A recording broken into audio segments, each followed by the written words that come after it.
તો વડોદરા ગંભીરા બ્રિજની દુર્ઘટનામાં 18 લોકોના મોત નિપજ્યા છે। બ્રિજ દુર્ઘટનામાં હજુ સુધી 2 લોકો લાપતા હોવાથી શોધખોળ ચાલુ છે।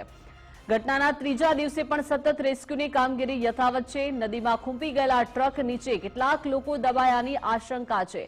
બ્રિજ પર લટકતા ટ્રકને ઉતારવાની કામગીરી હાથ ધરવામાં આવશે તો બ્રિજનો સ્લેબ ખસેડવાની કામગીરી પણ હાથ ધરાઈ છે। ઘટનામાં આરએનબી વિભાગમાં ચાલતી લાલિયાવાડીની આખરે પોલ ખોલી ગઈ છે। રેસ્ક્યુની સંપૂર્ણ કામગીરી ક્યારે પૂર્ણ થશે તે કહેવું હાલ મુશ્કેલ છે।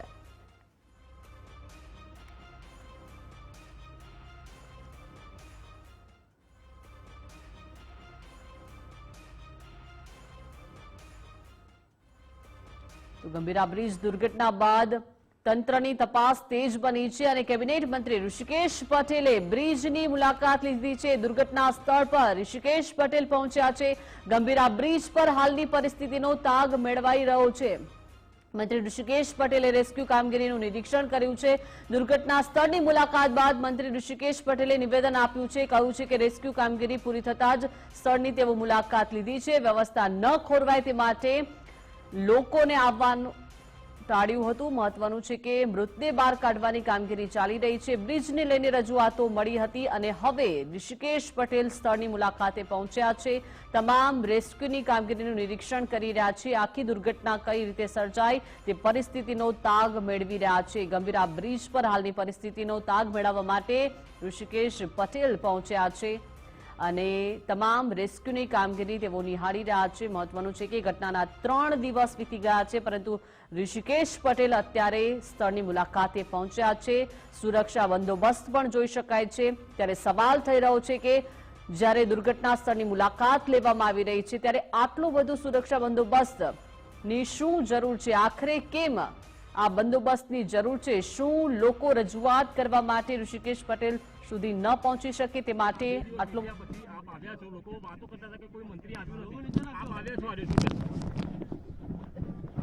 એવી આ દુઃખદ ઘટના છે કે જેનો ગુજરાતને અને તમામ લોકોને ખૂબ જ દુઃખ છે, શોક પણ છે। પરંતુ જ્યારે અહીંયા રેસ્ક્યુ કામ ચાલતું હોય, બચાવની કામગીરી ચાલતી હોય ને કોઈ પણ મંત્રી કે કોઈ વીઆઈપી આવે એટલે વ્યવસ્થા અને એ ઘણા બધા પ્રશ્નો થતા હોય છે। એટલે સ્વાભાવિક એક વખત અમે સતત વહીવટીતંત્રના સંપર્કમાં હતા અને આજે સમાચાર જે મળ્યા અને ગઈકાલથી અમે સતત પ્રતિ કલાક અહીંના સમાચાર લેતા હતા। કેટલા રેસ્ક્યુ થયા, કેટલા આપણને પાર્થિવ દેહ મળ્યા, કેટલા સાધનો નીકળ્યા અને એના પછી લાગ્યું કે આજે એની પરિસ્થિતિની મુલાકાત લેતા ટેકનિકલી પણ અમે જોઈ શકીએ। આરએનબીની અધિકારી સાથે આવ્યો છું એટલે લાગ્યું શરૂઆતનો જે પ્રાથમિક તબક્કો અને પ્રાથમિક અહેવાલ છે એ પ્રમાણે પેડેસ્ટલ અને આર્ટિક્યુલેશન એ ક્રશ થવાના કારણે એ આખું જે કહેવાય સ્લાઇડ થયું છે અને એના કારણે પ્રાથમિક એવું લાગે છે અને કદાચ મેં વાત કરી આરએનબીના અધિકારી ગાંધી સાહેબ એની સાથે પણ એમને પણ કહ્યું કે પ્રાથમિક અહેવાલમાં આ પ્રકારનો આપણને રિપોર્ટ મળ્યો છે। એટલે એકંદરે જ્યારે પણ કોઈ આવો બનાવ બને એટલે ત્યાં તાત્કાલિક કોઈ એવા અધિકારી આવી જાય જેના કારણે આખી વ્યવસ્થા સ્વાભાવિક છે, હું અહીંયા આવું અથવા તો કોઈ બીજા કોઈ અધિકારી મોટા આવે તો એ વ્યવસ્થાની સાથે જે કામગીરી કરવાની છે એમાં બહાર નીકળે। એટલા માટે જ આજે લગભગ કામગીરી સંપૂર્ણતાને આરે છે। બધા સાધનો નીકળી ગયા છે। એક જે ગડર પડી છે એ ગડરના નીચે એક મૃતદેહ દેખાઈ રહ્યો છે પરંતુ એ ગડરને કાઢવાનું કામ અને એમાંથી એ બોડીને રેસ્ક્યુ કરવાનું કામગીરી એ ચાલી રહી છે। સાહેબ 8 વર્ષની રજૂઆત થતી હતી બ્રિજ મામલે, 8 વારંવારની રજૂઆત થઈ હતી, તેમ છતાં કાર્યવાહી નહીં થઈ, બ્રિજ બંધ ના કર્યો। કઈ કાર્યવાહી હવે સસ્પેન્શન માત્ર કે આગળ કાર્યવાહી થશે?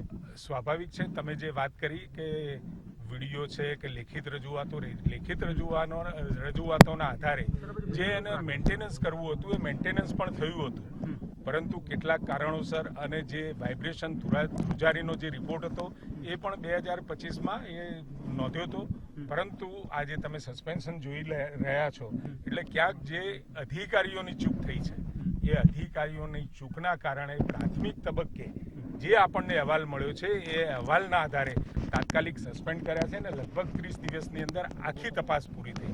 ટેકનિકલ અને સાથે સાથે વહીવટી એ આદરણીય મુખ્યમંત્રી સમક્ષ રજૂ થઈ જશે અને આ એક કન્ટિન્યુઅસ ઓનગોઈંગ પ્રોસેસ છે અને ઓનગોઈંગ પ્રોસેસ અત્યારે ચાલુ છે. સાહેબ, લોકો માનવ વચનો ગુનો દાખલ કરવાની વાત કરી રહ્યા છે કારણ કે બેદરકારી છે. આ પ્રકારની કાર્યવાહી થશે અધિકારીઓના?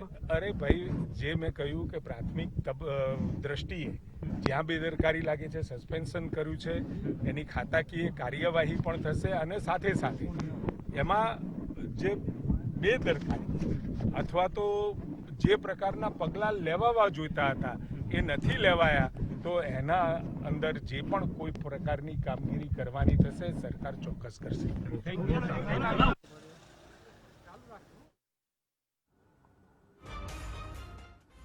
તો મંત્રી ઋષિકેશ પટેલ રેસ્ક્યુ કામગીરીનું નિરીક્ષણ કરવા માટે પહોંચ્યા છે. તે દરમિયાન જણાવ્યું છે કે અધિકારીઓની ચૂકના કારણે બ્રિજ દુર્ઘટના ઘટી છે. 30 દિવસમાં સમગ્ર તપાસ પૂરી કરવામાં આવશે અને બ્રિજનું મેન્ટેનન્સ થયું હતું. ક્યાંક અધિકારીઓમાં ચૂક થઈ છે તેવી વાત તેમણે કરી છે. ગાંધીનગરથી સતત બ્રિજ દુર્ઘટનાનું મોનિટરિંગ થતું હતું. રેસ્ક્યુ કામગીરી પૂરી થતાં જ તેઓ સ્થળ મુલાકાતે પહોંચ્યા હોવાની વાત કરી.